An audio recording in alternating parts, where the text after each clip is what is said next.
Huu ni mradi ambao ni wa miaka 10. Ni mradi ambao utagharimu fedha za Kimarekani dola milioni 174.36.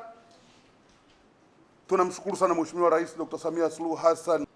Ni moja ya maeneo muhimu sana, kwani inategemewa sana na wananchi na Watanzania wengi.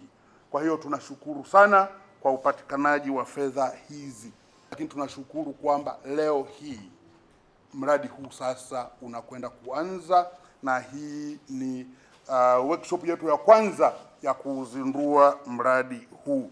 Jawapo tutakapokuwa tunatoka hapa, sisi wote tuhakikishe kwamba tunakoenda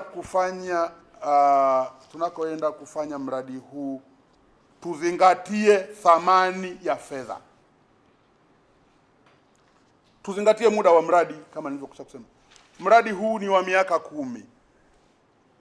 Kwa hiyo tuhakikishe kwamba muda tulionao tuupange vizuri, ndani ya miaka 10 tukamilishe malengo ya mradi, kupata matokeo chanya kwa wale ambao tunawategemea kufanya kazi hii. Nikimaanisha hapa vijana, wakina mama, lakini na hata wenye ulemavu ambao wamehusika watahusika kama wanaonufaika na mradi huu. Ni vyema sana tukahakikisha kwamba tunawapa matokeo chanya. Sisi kama Wizara ya Kilimo Zanzibar tumejipanga kuona kwamba tunafanikisha swala hili, hasa kwa sababu ni sehemu ya mradi huu, na moja kati ya mambo ambayo tumejipanga ni kuona kwamba wale ambao tunao kunako